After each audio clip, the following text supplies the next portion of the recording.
প্রিয় ইসলামপ্রেমী ভাই ও বোনেরা, আসসালামু আলাইকুম ওয়া রাহমাতুল্লাহি ওয়া বারাকাতুহু। আল্লাহর নামে শুরু করছি, তার বরকত ও সাহায্য কামনা করে।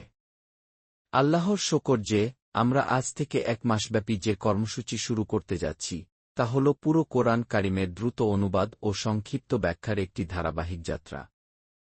এই পুরো কর্মসূচি ইনশাল্লাহ তারাবিহর নামাজের সঙ্গে সমান্তরালে চলবে।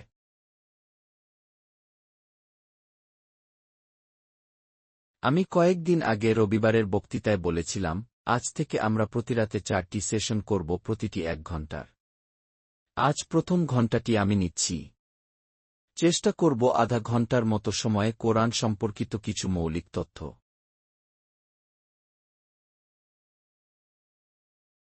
প্রাথমিক ভূমিকা এবং কোরআনের একটি সার্বিক পরিচয় তুলে ধরতে।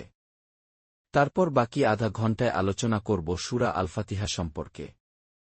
এরপর দ্বিতীয় ঘণ্টা থেকে ইনশাল্লাহ আমরা সূরা আল বাকারা শুরু করব।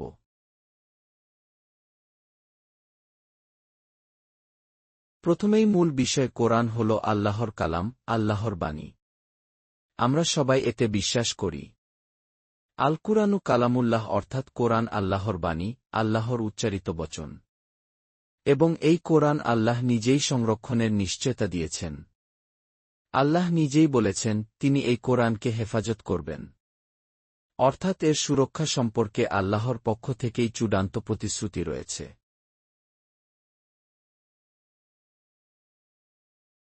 আরও একটি গুরুত্বপূর্ণ বিষয় হল আসল মূল কোরআন আল্লাহর নিকট সংরক্ষিত। আমাদের হাতে যে কোরআন আছে তা হল সেই মূল কোরআনের সত্যায়িত অনুলিপি। আসল কোরআন সংরক্ষিত রয়েছে লাওহে মাহফুজে।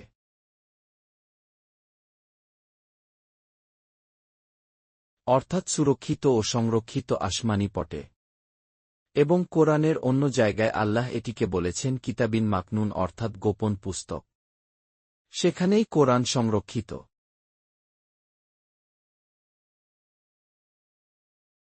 এই লাওহে মাহফুজেই ছিল কোরআন। সেখান থেকে ধাপে ধাপে তা নবী করিম সাল্লাল্লাহু আলাইহি ওয়াসাল্লাম এর কাছে পৌঁছেছে। আমি সূরা আল ওয়াকিয়াহ থেকে যে আয়াতগুলো পাঠ করেছি, সেখানে আল্লাহ বলেন, এটি একটি গোপন ও সুরক্ষিত কিতাব। আবার সূরা জুখরুফের প্রথম দিকের আয়াতগুলোতেও আল্লাহ বলেন,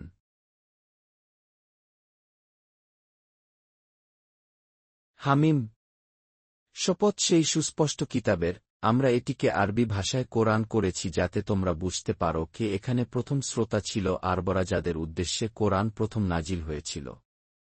আর কোরআনের আরেক স্থানে আল্লাহ বলেন, এটি উম্মুল কিতাবে সংরক্ষিত, যা আমাদের কাছে মহান ও প্রজ্ঞাময় অর্থাৎ মূল কোরআন আল্লাহর নিকট, আর মানুষের কাছে রয়েছে তার পরীক্ষিত অনুলিপি।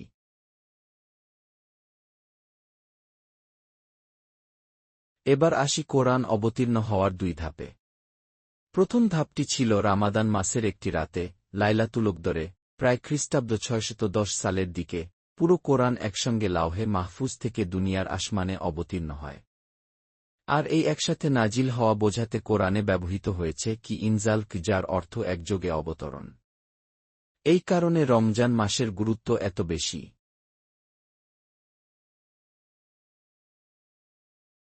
এরপর ছিল দ্বিতীয় ধাপ। সেখান থেকে ধীরে ধীরে 23 বছরের কাছাকাছি সময় ধরে কোরআন নাজিল হয়েছে নবীজি সাল্লাল্লাহু আলাইহি ওয়াসাল্লাম এর অন্তরে, ফেরেশতা জিবরাইল আলাইহিসসালাম এর মাধ্যমে। এটি ছিল তানঈল অর্থাৎ টুকরো টুকরো করে, আয়াত আয়াত, সূরা সূরা করে নাজিল হওয়া।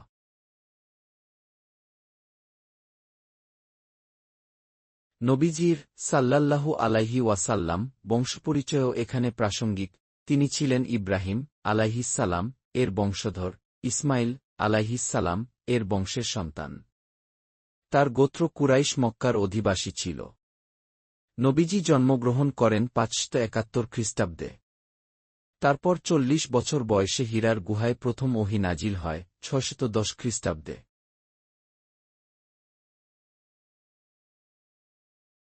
এভাবে 22 থেকে 23 বছরের অবতীর্ণ সময়ের মধ্যে প্রায় 12 বছর মক্কায় কাটিয়েছেন। ওই সময়ে নাজিল হওয়া সূরাগুলোকে বলা হয় মাক্কি সূরা, যা কোরআনের প্রায় 2/3। এরপর হিজরতের পর মদিনায় 10 বছর ছিলেন। সে সময়কার সূরাগুলোকে বলা হয় মাদানী সূরা, যদিও এসব আয়াতের কিছু মক্কার বাইরে।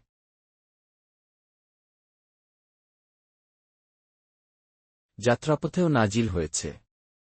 তবু সাধারণভাবে হিজরতের আগের সব সূরা মাক্কী এবং হিজরতের পরেরগুলো মাদানী হিসেবে বিবেচিত।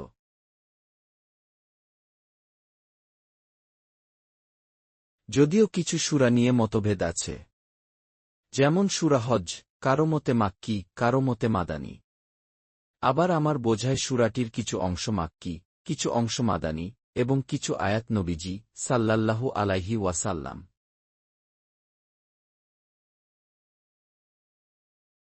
মক্কা থেকে মদিনা যাওয়ার পথেই নাজিল হয়েছিল। ইবনে আব্বাস রাদিয়াল্লাহু আনহু এর মতে একই সূরার ভেতরে বিভিন্ন সময়ের ওহী রয়েছে। তবে মোটা দাগে পুরো কোরআনের মাক্কী মাদানী বিভাজন নিয়ে আলেমদের মাঝে ঐকমত্য রয়েছে।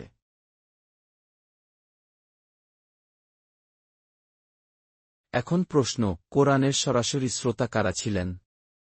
প্রথম শ্রোতা ছিলেন আরবের মুশরিক ও নিপর প্রজারা, যারা ইব্রাহিম আলাইহিসসালাম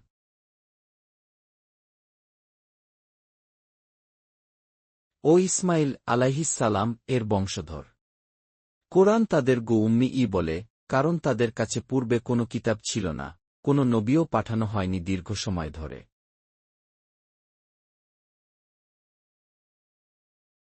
দ্বিতীয় শ্রোতা ছিল আহলে কিতাব ইহুদি ও খ্রিস্টানরা। তারা ছিল পূর্বের মুসলিম উম্মাহ। তাদের কাছে ছিল তাওরাত, জাবুর, ইনজিল ইত্যাদি। তারা কোরআনের সরাসরি সম্বোধিত শ্রোতা।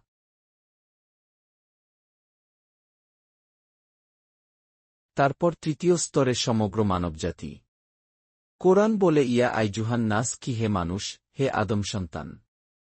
অর্থাৎ শুধু নবীজির যুগের মানুষই নয়, কেয়ামত পর্যন্ত যারা জন্মাবে সবাই কোরআনের সম্বোধনভুক্ত। তবে নবীজি যেমন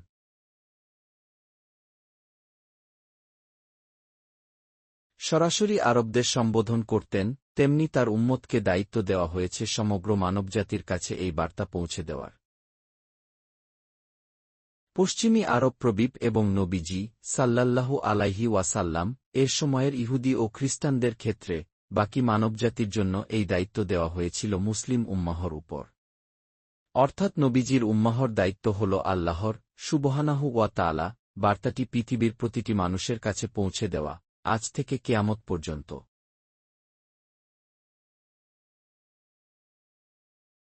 সুতরাং সবচেয়ে গুরুত্বপূর্ণ বিষয় যা আমি তুলে ধরতে চাই তা হল, যখন আমরা কোরআনকে গভীরভাবে অধ্যয়ন করি এবং তা বোঝার চেষ্টা করি, তখন আমাদের প্রতিটি আয়াত বোঝার দুটি স্তর থাকা উচিত।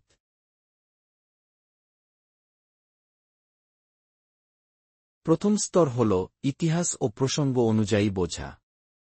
অর্থাৎ আয়াত বা সূরাগুলো কোন সময়ে নাজিল হয়েছিল, কার উদ্দেশ্যে ছিল, মূলত কাদেরকে সম্বোধন করা হচ্ছিল, এটি জানা।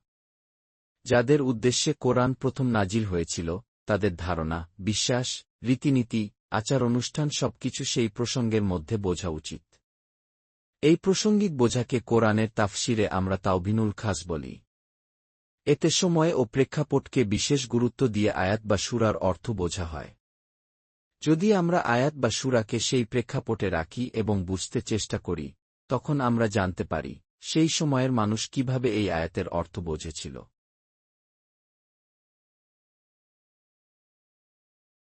দ্বিতীয় স্তর হল সার্বজনীন ও সাধারণ অর্থে বোঝা। কোরআন পুরো মানবজাতির জন্য অবতীর্ণ হয়েছে, শুধুমাত্র আরবদের জন্য নয়, নবীজির সাল্লাল্লাহু আলাইহি ওয়াসাল্লাম এর যুগের ইহুদি ও খ্রিস্টানদের জন্য নয়। তাই আমাদের কোরআনকে সাধারণ অর্থে সার্বজনীনভাবে বোঝার চেষ্টা করতে হবে। এই স্তরকে তাওইলুল আম বলা হয়।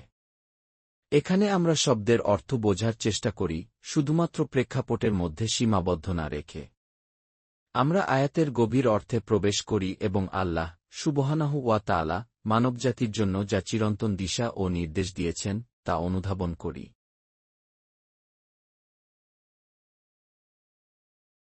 এখন কোরআনের সূরাগুলোর ক্রম সম্পর্কে কিছু কথা।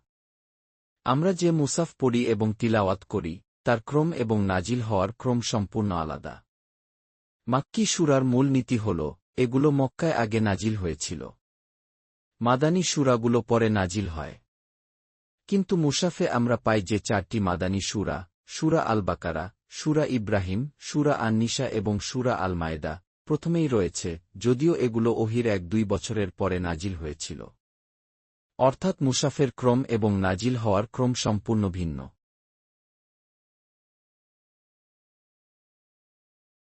এবার কোরআনের সংকলন ও সংগঠন সম্পর্কে বলি।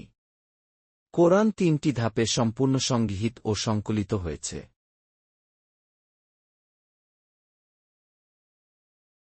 প্রথম ধাপ, নবীজির সাল্লাল্লাহু আলাইহি ওয়াসাল্লাম এর জীবদ্দশায় আয়াতগুলো নাজিল হওয়ার সঙ্গে সঙ্গে সঠিক ক্রমে লেখা হয়েছিল। কিছু সাহাবা এই কাজের দায়িত্ব পেয়েছিলেন। তারা প্রতিটি আয়াতকে নির্দিষ্ট সূরার নির্দিষ্ট স্থানে রাখতেন। এটি সম্পূর্ণ নবীজির সাল্লাল্লাহু আলাইহি ওয়াসাল্লাম এর জীবদ্দশায় সম্পন্ন হয়। তবে তখন এটি কেবল মানুষের হৃদয়ে সংরক্ষিত ছিল, কোনো বইয়ের আকারে নয়।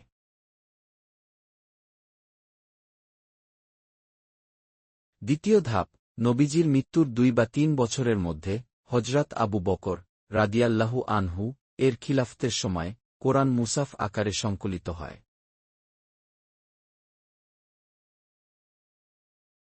তৃতীয় ধাপ, হযরত উসমান রাদিয়াল্লাহু আনহু এর সময়ে একটি নির্দিষ্ট লিপি অনুযায়ী লেখা হয়, যা আমরা এখন রসমুল উসমানী নামে জানি।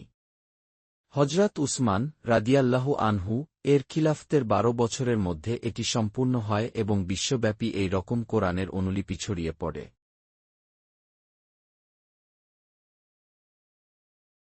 কোরআনের মৌলিক পরিভাষা সম্পর্কেও কিছু গুরুত্বপূর্ণ বিষয়। কোরআনের এক ইউনিটকে আমরা আয়াত বলি। এটিকে সেন্টেন্স বা ভার্স বলা ঠিক নয়। আয়াত শব্দের অর্থ হল চিহ্ন বা প্রতীক। প্রতিটি আয়াত আল্লাহর প্রজ্ঞার একটি প্রতীক। তাই এই শব্দ পরিবর্তন করা যায় না। একাধিক আয়াতকে আমরা আয়াত বলি। আয়াত ছোট হতে পারে, বড় হতে পারে।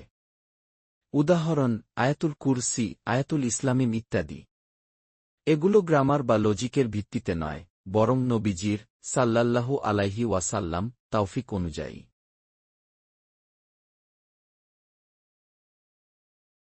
প্রায় ৬,৬৭৬টি আয়াত রয়েছে, সংখ্যায় কিছু পার্থক্য আছে, প্রায় ৬,৫০০।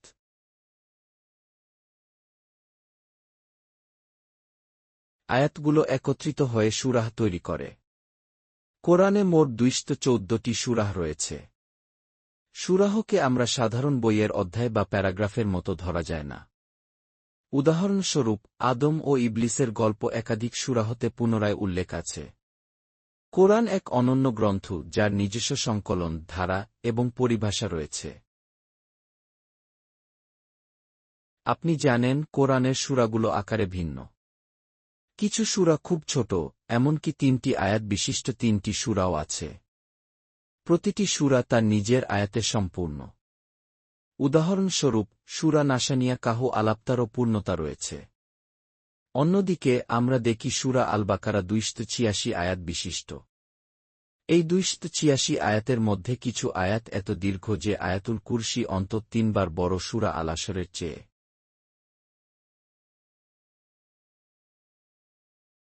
অতএব, সূরাগুলোর আকার ও দৈর্ঘ্য সম্পূর্ণভাবে নবীজির সাল্লাল্লাহু আলাইহি ওয়াসাল্লাম এর নির্দেশনা অনুযায়ী।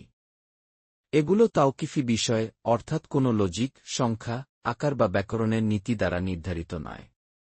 উদাহরণস্বরূপ, নবীজি নির্দেশ করেছেন এখান থেকে সূরা আল বাকারা শুরু, এখানে শেষ। এটি সূরা আল ইব্রাহিম, এখান থেকে শুরু, এখানে শেষ কি ছোট বা বড় হওয়া কোনো ব্যাকরণের নিয়ম বা যুক্তির উপর নির্ভর করে না।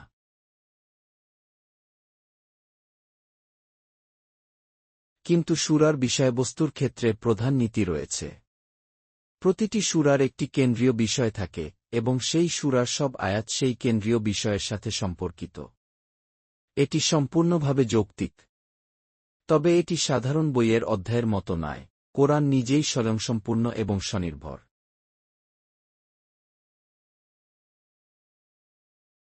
আরেকটি গুরুত্বপূর্ণ বিষয়, কোরআনের বেশিরভাগ সূরা জোড়ায় জোড়ায় রয়েছে। যেমন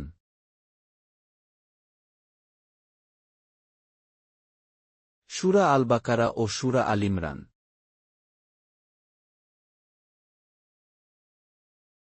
মুসাফের শেষ সূরাগুলিও একে অপরের সাথে অনুরূপ।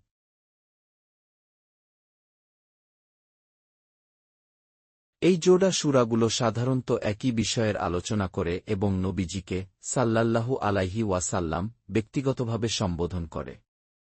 তবে কিছু সূরা এক অনন্য এবং অত্যন্ত গুরুত্বপূর্ণ।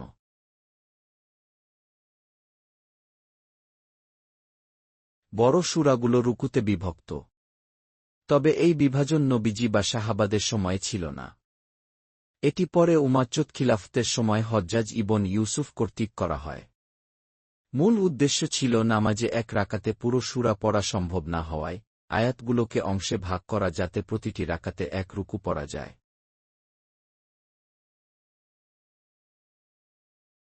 একইভাবে কোরআনকে ৩০ পর্ব বা পাড়ায় ভাগ করা হয়েছে, যা পরে মুসলিমদের সুবিধার জন্য করা হয়, যাতে প্রতিদিন একটি পাড়া পড়ে মাস শেষে পুরো কোরআন তিলাওয়াত করা যায়। তবে এই রুকু ও পাড়ার বিভাজন নবীজি বা সাহাবাদের সময় ছিল না।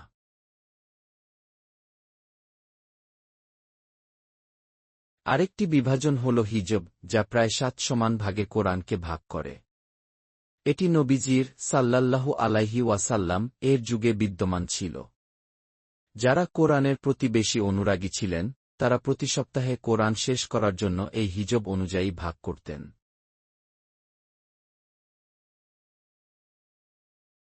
কোরআনের সূরাগুলোকে ৭টি প্রধান গ্রুপে বিভক্ত করা হয়েছে।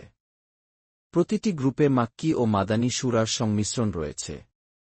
প্রতিটি গ্রুপের একটি কেন্দ্রীয় বিষয় আছে, যে বিষয়ের একদিক মাক্কি সূরাগুলোতে আলোচনা হয়েছে, অন্য দিক মাদানী সূরাগুলোতে আলোচনা করা হয়েছে।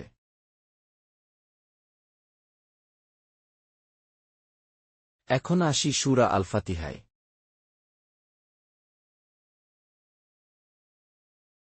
এটি নবীজি সাল্লাল্লাহু আলাইহি ওয়াসাল্লাম এর কাছে নাজিল হওয়া প্রথম পূর্ণ সূরা।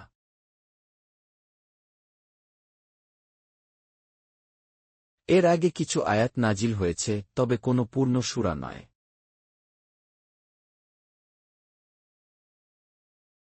সূরা আল ফাতিহার মধ্যে ৭টি আয়াত রয়েছে।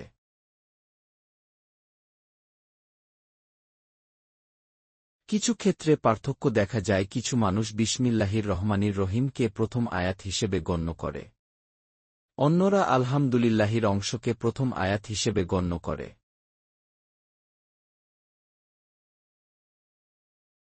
ইমাম আবু হানিফার মতো অনুসারে সূরা আল ফাতিহা প্রথম পূর্ণ সূরা হিসেবে গণ্য হয়।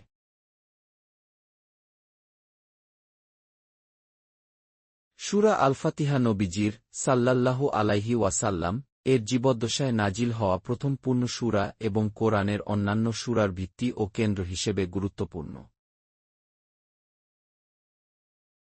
নবীজি সাল্লাল্লাহু আলাইহি ওয়াসাল্লাম এর সূত্র অনুযায়ী সূরা আল ফাতিহার শুরুতে থাকা বিসমিল্লাহির রহমানির রহিম আয়াতটি মূল সূরার অংশ নয়। এটি কেবল একটি সূচক চিহ্ন, যাতে বোঝা যায় এই সূরাটি শুরু হয়েছে এবং পূর্ববর্তী সূরা শেষ হয়েছে। কোরআনের মোট ১১৩টি সূরার আগে এই আয়াত লেখা হয়েছে, শুধুমাত্র সূরা তাবা ব্যতীত।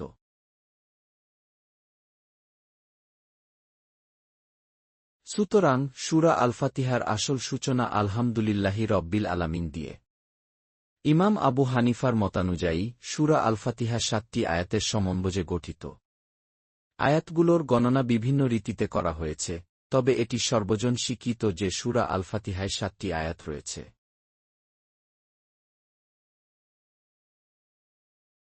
সূরা আল ফাতিহার অনেক নাম রয়েছে।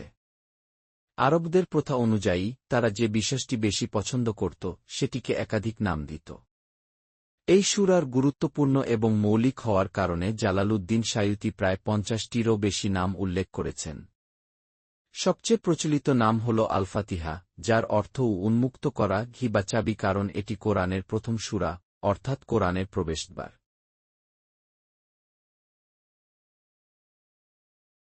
হাদিস অনুযায়ী নবীজি বলেছেন, সূরা আল ফাতিহা হল কোরআনের সবচেয়ে গুরুত্বপূর্ণ সূরা। এটি এমন একটি সূরা যার মতো কোনো সূরা পূর্বের তাওরাত বা ইনজিলেও নেই।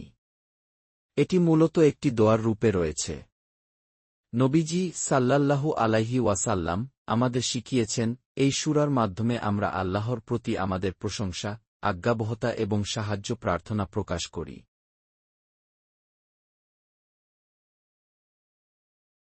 সূরা আল ফাতিহার ধারা।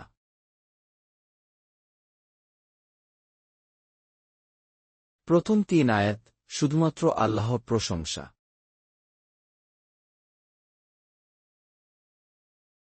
আলহামদুলিল্লাহি রব্বিল আলামিন, সব প্রশংসা আল্লাহর জন্য, যিনি সমস্ত জগতের পালনকর্তা।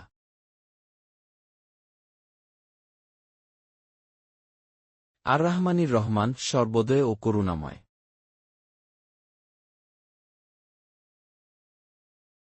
মালিকি ইয়াউমিদ্দিন, পুরস্কার ও শাস্তির দিনে একমাত্র কর্তৃত্বশীল।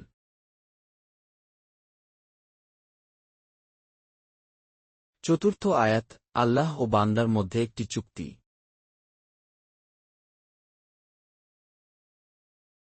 ইয়াকা নাবুদু ও ইয়াকা নাস্তাইন, শুধু তোরই আমরা উপাসনা করি, তোরই সাহায্য চাই।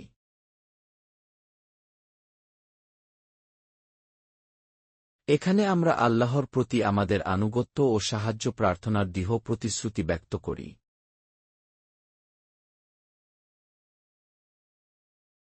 শেষ 3 আয়াত পথপ্রদর্শন প্রার্থনা।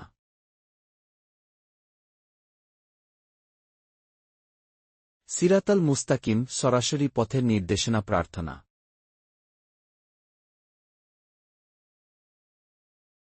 যাদের প্রতি আল্লাহর রহমত হয়েছে, যারা ভুল পথে যায়নি, এবং যাদের প্রতি আল্লাহর ক্রোধ নেই।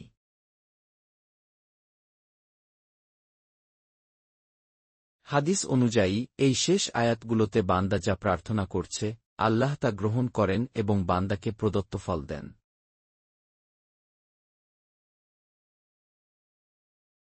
সূরা আল ফাতিহার অনন্যত্ব।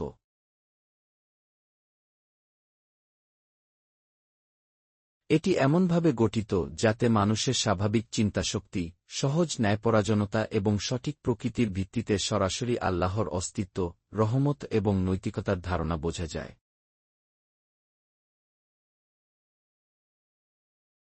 এটি শিক্ষায় ও আধ্যাত্মিক দিক থেকে মানুষের অন্তরের সরাসরি দোয়া ও যোগাযোগের মাধ্যম।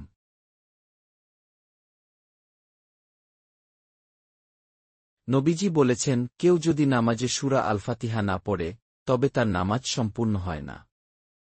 তাই এটি নামাজের অবিচ্ছেদ্য অংশ, প্রতিটি রাকাতে পূর্ণভাবে পুনরায় পাঠ করা হয়।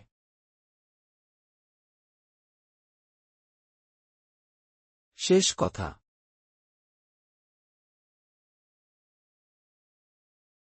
সূরা আল ফাতিহা হল মানুষের জন্য প্রাথমিক দিকনির্দেশনা ও দোয়া, যা আমাদের প্রকৃতির সাথে সঙ্গতি রেখে আল্লাহর কাছে সঠিক দিকনির্দেশনা প্রার্থনা করে।